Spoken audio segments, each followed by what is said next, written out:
Nakakakilabot na classic na laban ng Nueva Ecija versus Quezon. Dario was stripped. Dinomina ng Nueva Ecija ang laban. What a pass inside. Celis. That's their 12th three, but what an answer by Nueva Ecija. Pero himalang nag-comeback ang Quezon sa laro na ito. Fuentes, the crossover. Losing. John Wilson lays it up. One-on-one. Gonzalez, the crossover. Pulling up. It's money for LJ. Bawat possessions sigawan ng crowd sa arena at puno ng emosyon sa game. His pass. Dario was stripped. All over him. Juden lost it. Marcelino off to the races. JV stump. Injustice. Pero may nagliyab ang kamay sa tres at ang tirang nagpaiyak sa buong Nueva Ecija. Dario puts it up. Puts it in. 8 seconds remaining. Dario for 3 for the lead. What a stunner here in Palayan City.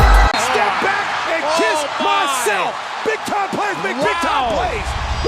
How Nueva Ecija dominated the first two, but Quezon bumawi in the third, 23-17. Robles spins into trouble, lost it. They swing it, Lagrama, extra feed, Fuentes, no. Magbuhos, stick back is good. For the rebound, that time Magbuhos, not really known as an offensive rebounder, but cleans it up that time. Great help by LJ, forcing a jump ball. But it will stay with Nueva Ecija.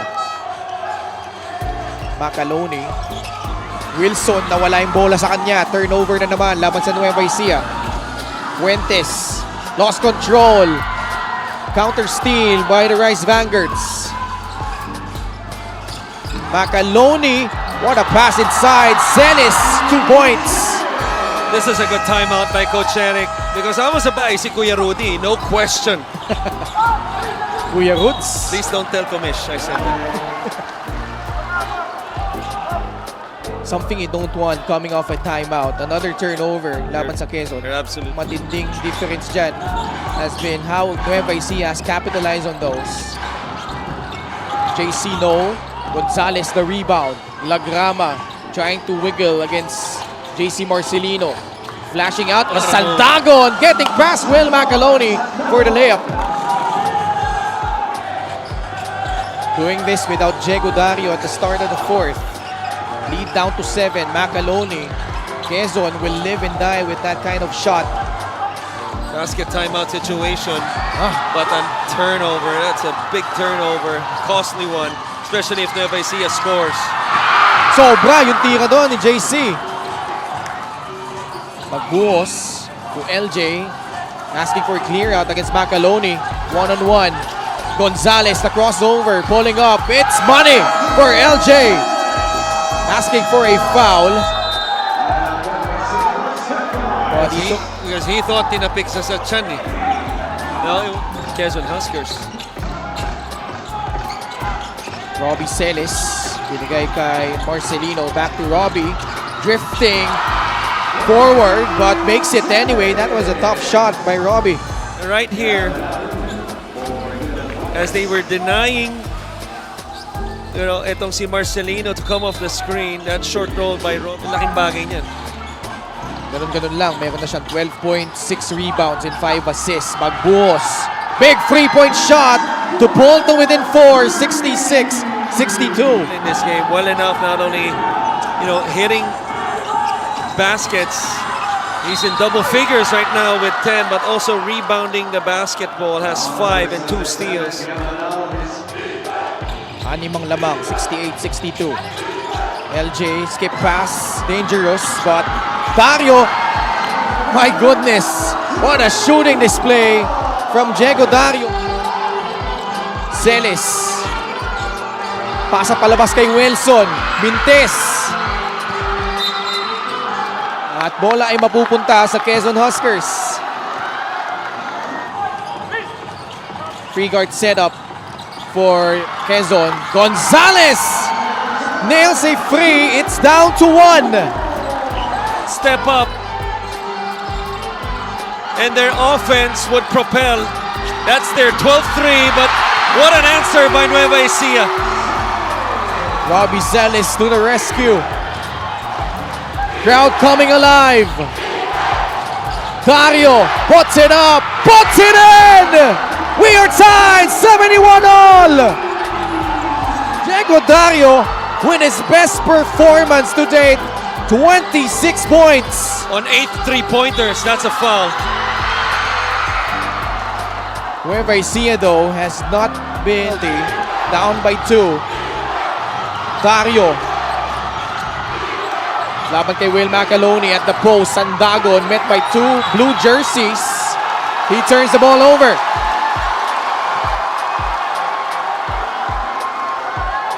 He got the ball. Nandun na yung help. Force the turnover. JC runs into traffic. Floats it up. No. Rebound ends up with Magbuos.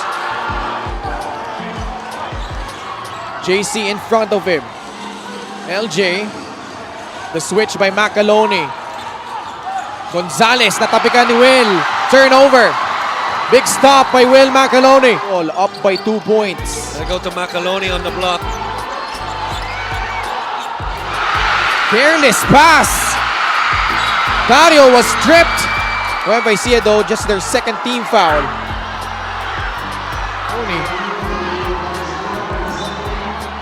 Other side. He's been seeing the double team the whole night. The rare times he would get the ball on the post. That's what I feel, that inaantay niya, no? Or he anticipated too much the double team, that on a one-on-one coverage. Gonzalez, and they've been playing for the majority of the fourth without Judel Fuentes. Dario, Abunda for the lead. Off the heel. JC Marcelino clears it. Their execution all night. Just fortunate that they missed that one is Nueva Ecija. JV attacks. Layup, no. Foul against Quezon though. Doon balik kay LJ Gonzalez. An off night in terms of offense. Magbuhos, turnover. A costly one para sa Quezon. Attacks downhill. Inside Macaloni, blocked. First block from the Quezon Huskers. Fuentes, the crossover. Losing, John Wilson lays it up and in. What a play! Only 8 points. But the last 2, huge. JC, short. Celis the rebound, but got caught stepping on the baseline. Team fouls. Right, in this one we heard a box formation, back screen. Fuentes, nakalusot na naman. And a foul called against Will Macaloni. 2 free throws coming up for Judel.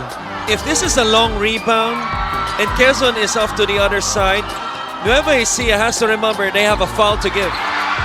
Celis, great pass by John Wilson off the curl. And Celis will shoot 2 free throws. And to the open Celis underneath. Oh! Short! Wow, air balls the first. Something you don't see every day from Robbie Celis. Right. Short doesn't even do you justice. Second free throw for Robbie Celis.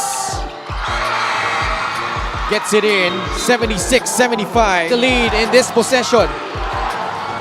Fuentes. Mocon all over him. Judel lost it. Marcelino off to the races. JV stumbles and travels. They were right there. Masyadong mabilis. But what a substitution by Don Dulay. Putting in JV Mocon. Kasi yan ang problema minsan pag sobrang bilis mo rin.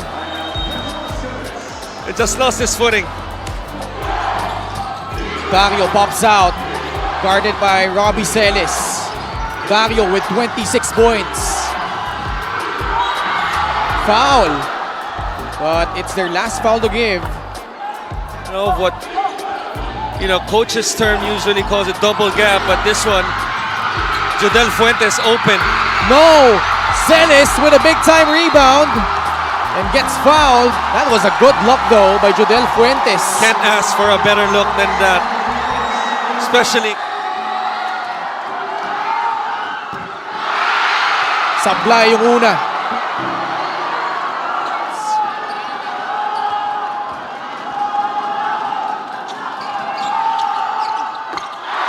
Pasok yung pangalawa. 2-point ball. Gonzalez. Screen by Sandagon. Gonzalez. Kick out to Dario.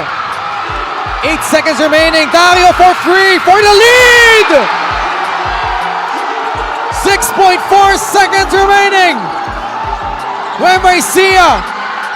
Marcelino. Mock on for free. No! What a stunner here in Palayan City. Fighting back from 18 points down. Their first taste of the lead.